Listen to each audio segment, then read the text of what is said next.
What's up, Diablo 4 players? Let's go over how to get everything in Season 4, specifically all of the newer things that got added into the game. So, for starters, the most frequently asked question I get is, Slayer, where do you find the tempering recipes? These are used to add special modifiers to your weapons and armor to give them more power or more duration, cooldown reduction, whatever the case may be. So to get these, you simply just play the game. These can drop anywhere, but the area that I find to be the best area for farming majority of not only aspects, but also getting the tempering recipes is just to go out and do the Helltide. That is the areas that are indicated by the red area over here, and that is how you are going to be getting tempering recipes the fastest. Another bonus tip I want to give you guys is going to be massive is as soon as you get the tempering recipe, right click on it to learn it. Once you learn it, it's done. You don't have to get it again. Now, if you don't read it immediately, you're going to run to the situation where you start getting a bunch of the same ones. You don't want that to happen. So basically, pop it and your account will have it forever, and you can keep on tempering again and again with that specific tempering recipe. Now, to go over kind of the newer changes here, because this ties into it, how do you actually temper an item? Just go to the blacksmith, and then you go to the tempering tab, put in whatever you want to temper, and then you'll be able to actually unlock these. Keep in mind the tempering recipes roll from magic to rare to legendary, and you only really want to use the legendary ones if you happen to have it. For the end game, in terms of your best in-game slot, do not craft the lower tier ones because it's just basically going to destroy your item. But I also want to go ahead and plug in this video that's really good, and I'll link it down below as well because it's really important. Make sure you watch this video because it shows you the order in which you need to temper, because if you do not do it in that specific order, what's going to happen is you could actually brick your item and you're going to waste gold trying to get it to the point that you want it to actually be. So make sure what you want to do is temper on it first, then go to the occultist and enchant it, and then you would then go ahead and masterwork it, which we'll talk about in a second. But this is like one of the most frequently asked questions is the tempering recipes, and that's how you will acquire those and kind of what they do. Keep in mind, different slots of gear will use different ones, so you can't throw the same thing on every single piece of gear, but you can add like multiple, like chance to heal life, unlucky hit if you're looking for that, or whatever the thing that you're looking for. You can get multiple, but as far as like on one piece of gear, even though there's two tempering slots, so to speak, like you'll see in the item here, the two anvils are the tempering ones. So that is damage to distance enemies, as well as that chance for frozen orb to cast twice. And if you're wondering which ones should you temper, majority of the time what you're looking for is specifically your skill to activate twice, or it could be the size of your skill, depending on the skill. This could almost be a dedicated video alone, but that's how the tempering system kind of works in a gist. Again, I will recommend you guys to watch my in-depth video if you do need it. Next up, the most frequently asked question that I get is the brand new uniques. Specifically, like if you're playing the sorceress, you want, let's say, the fractured winter glass, and that is a brand new item that drops from Lord Zier. If you go to the Maxwell website, and I'll link everything I'm going to be talking about, I'll link it down below. But if you need a very specific unique for your build, like let's say for a lot of people, they want the brand new ring, the Scoundrels Kiss, right, where rapid fire gets this new ability. So you do want to go ahead and check out the website, and this one is acquired by Lord Zier. So if you need to do Lord Zier, what's really nice, if you just click on it, it'll tell you what you need for Lord Zier. Lord Zier will require Exquisite Blood. Where do you get Exquisite Blood? Just mouse over it, it'll tell you exactly where you can get it, which is from the World Boss, the Blood Maiden, as well as Helltides, and they can also randomly drop from Treasure Goblins, Whisper Caches, and this is kind of with most of the summoning materials, and this goes along with like the brand new Uber Duriel. Basically, you just click on the whatever boss that you're looking for. Again, if you go to the uniques here, and let's say it drops from Duriel, you click on it, you go to the Duriel page, and it'll tell you what you require to actually fight Duriel. So as far as the Uber brand new bosses, in order to fight those, you will need what's called Stygian Stones. Stygian Stones are going to be acquired from doing the world bosses or the pit, and these are very, very rare. So some of these, don't expect if it says that it drops from like a very specific thing that you get it every single time. Some of these may be at random drops, and your results may vary. In terms of most of the things though, like the Mucus Slick Egg, you'll always get this from doing like a very specific thing, but some of these, again, there is a little bit of RNG with them. The next thing I want to go over is the brand new Elixirs and the Brains. So we'll also go over kind of what they do because it ties into it. So as far as the Elixir goes, you can get these really easy by going in the Helltides, and they just kind of drop. And now you can get them in other places, but that's the areas that I find to be the most frequent. So if you need these, that is Excellent. You can also trade your elixirs. If you go to lots of different websites, like for example, I'll pop up one over here, you can buy and sell items in the game, and you can actually trade elixirs. Right now, the elixir of Holy Bolts is actually bugged and does crazy amounts of damage with the Necromancer. There's tons of websites. You don't have to use this one, but if you just go to items, you can go to filter, and then you can go to, like, let's say elixirs, and then let's say I wanted Holy Bolts, and you can see what they're actually selling for. So you can see a lot of people want to buy these, and they're paying basically like 700,000 for every single one. So make sure you also check into items. If you're really looking to buy an item, you could just trade gold for it, and that way you don't have to farm it, right? This is same thing with, like, let's say Fractured Winter Glass, which is a pretty rare item that a lot of people are trying to acquire, or if you need, let's say, the Tal Rasha's ring, you can go trade with other players. You don't have to actually engage in just getting it to drop. In Season 4, we can actually trade uniques. Now, we cannot trade the Uber uniques. If anyone needed the Uber uniques, I have one over here, you cannot trade these. These are account bound. But another bonus tip is in Season 4, look at that level requirement. The Uber uniques have a level requirement of 35, which is crazy. So if you're able to use those earlier on, you're going to get a huge advantage. All right. So as far as the elixirs go, again, you can just get them via Helltides. If you don't want to use the elixir of Holy Bolts, highly recommend you guys to go ahead and sell them because they are worth quite a bit of gold. It's anywhere from like 500,000 to 1 million each, at least at the moment of me making this video, and it'll help you with upgrades really earlier on. And there's also the Elixir of Momentum. These are actually great for leveling because it only requires you to be level 10, where this one's also technically level 10, but these scale off of your character's level, so they may not do an insane amount of damage. At some point, they kind of fall off until way later in the game, or if you're doing some crazy stuff with Necro. But Elixir of Momentum is great for leveling because it gives you extra XP, and then on top of that, it gives you a huge amount of movement speed, which is great. But again, you get these from doing the Helltide, the most frequent drops. Now, also, the Profane Mind Cages. These are acquired by going into the Helltide, and this I'm going to go ahead and visually show you guys real quick. So you just go into the Helltide, and then there is a little bar that fills up. Actually, I can just show you guys right here. So this little bar will fill up. It's called your threat meter. And once it's built up all the way, you're going to be fighting a bunch of monsters. And at the very end, there's going to be a Bloodborne boss that will come in, and he's a little bit more challenging, but if you do defeat him, you should be able to get a Profane Mind Cage. And what the heck do these do?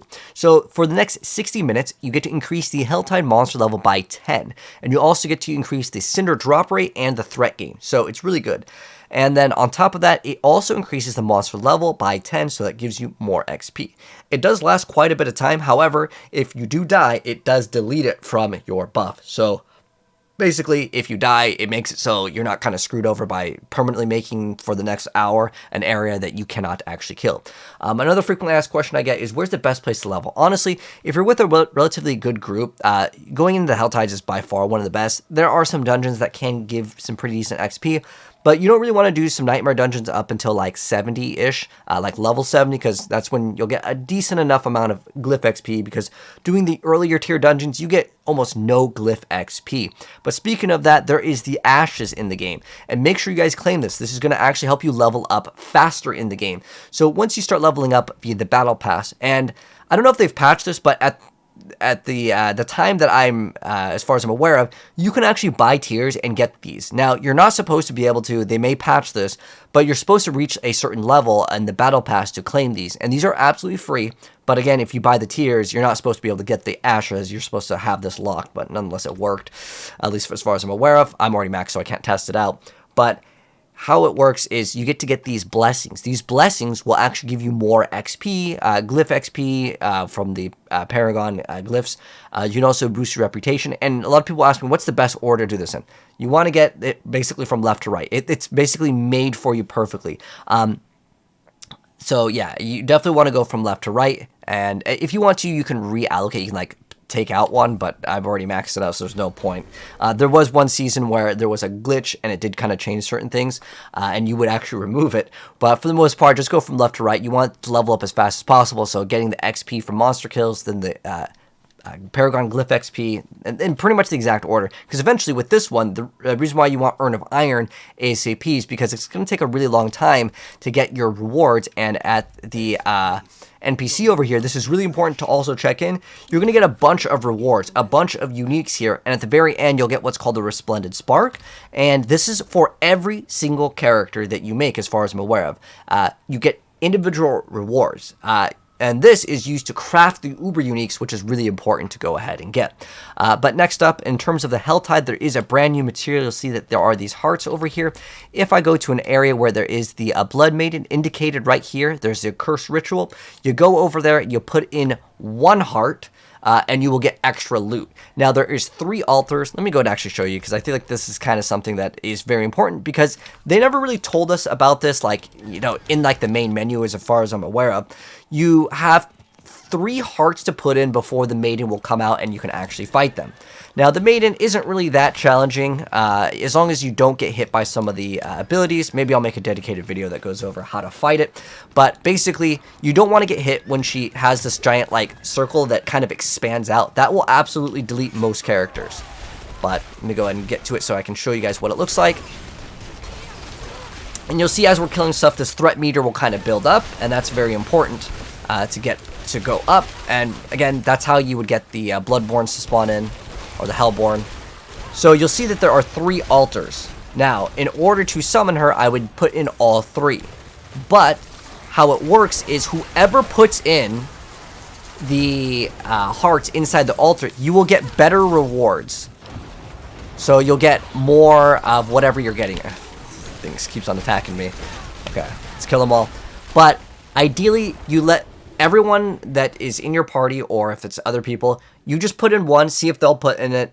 I mean, you could just throw in all of them. You're not going to get triple rewards. You only get bonus rewards if you contributed to it. So the important thing, if you want to min-max here, is just put in 1. Next up over here, the other thing I want to go over is how do we upgrade our items now, because things have actually changed in Season 4. So in Season 4, to actually upgrade your items, what you'll do is you will go over to the NPC over here, the blacksmith, and I already went over tempering, but we didn't talk about Masterworking. So what Masterworking is, instead of going and getting your items to be 5 out of 5, it is now 1 through 12. And so at 12, you get to basically max it out, and you can reset at any point, but it costs a huge amount of gold if you do want to go ahead and reset the Masterworking ranks. But what it does is it essentially gives you 5% stat increase for every single tier that you do. And then at specifically tiers 4, 8, and 12, it's going to boost it up even more. This costs a huge amount of gold. It's also going to cost a special material that is only attainable by the pit. Now you'll see over here, it just increased the stats, again, all of them by 5%. But at tiers 4, 8, and 12, it'll randomly pick one of them, and it'll increase it by 25%. And this can be pretty big for things that already have a greater affix, like this one over here has maximum life, and so we're getting a huge amount of life. Now, to get the special material to upgrade, where do you go to get that? Well, you're going to need to go to Saragar, which is over here, and you're going to need to do the pit. And it's another mechanic in the game similar to the Greater Rifts in Diablo 3. However, you do need to unlock this, and in order to unlock this, I know there's so much info in here, in order to unlock the pit, you need to complete a nightmare dungeon that is tier 46. So that's how we access this thing over here. And it'll also require this little rock material. The material is over here, and it is, let's see, where is it? It's right here. So the rune shard. So how you get it is in Whisper Caches, Helltides, Legion chests, and Nightmare dungeons. And if you enter it, you'll see that there's a little cost over here, depending on the tier that you go in. This may change actually. Let's see. Oh, it's just showing up 3. But nonetheless, that's how you get the materials. And there are 3 tiers of materials. To upgrade it from tier 0 through 4, you use Abductite, and then it uses Ingolith, then it's Neth Iron. And that's how you actually upgrade your items in the game via the Masterworking. All right, so next up, in terms of the other items that you may want to get in the game, what you can do is you can use different trade websites to actually trade items. This is actually a really big thing because a lot of people ask me, where do you get like this unique? And while I do want to say that, like, if you want any uniques, you could just farm the boss, but that's actually not the fastest way. The way that I would recommend you guys to actually do this, if you need a very specific one and it may be quite rare, like for example, when I'm live streaming, I ask people, hey, you know, does anyone need an extra Tabalts? I don't need, like, I have 3 Tabalts over here. I've probably gone through like 10 plus Tabalts, a bunch of Godslayers, and I just give them away. Sometimes if a streamer's there, I mean, honestly, there's probably streamers that would get annoyed, but for me, like, I don't need any of this. This whole stash tab is called free items. If anyone needs any items, I'm more than happy to hook people up. If you have a clan, maybe you can ask someone in the clan, hey, does anyone have a extra temerity or whatever? I just like to give them away, but there are different websites that will sell these for gold. I'd be cautious if you're spending real money because you can get in trouble for that, but for the most part, the best way to actually acquire any unique items is just to trade. You could type in the clan chat, you can type in all chat, hey guys, anyone have this for sale, and you could trade your gold to get that specific item that you need. But if you guys are watching me on my live stream and you need anything, most of the time, if it's something that I don't need, I will just give it away. But if it's like a triple greater affix and I can sell it for several hundred million, I'll be honest, I'm probably saving it until I'm finished with my character. Once I'm finished, then I can give away all the items because I don't need any more. There's nothing else that we can get. There's no like mage blood in Diablo where it's like super expensive or something that's like so good that would take a long time. Another thing I want to mention real quick, you cannot trade the uber uniques. Even though we can trade unique items, we cannot trade the uber uniques. Again, that's this item over here. I have another one somewhere, but you cannot trade the uber uniques. So don't expect to go to a streamer and say, hey, could you have a Shaco that I can have? It's not going to be happening because they literally cannot do it. But that's how you get all of the new items. And again, guys, trade is the key in this season to go ahead and get your good items. Another thing that is brand new is you'll see that there's this little star here. That indicates that it's what's called a greater affix, which rolls higher than normal by 1.5 times the amount.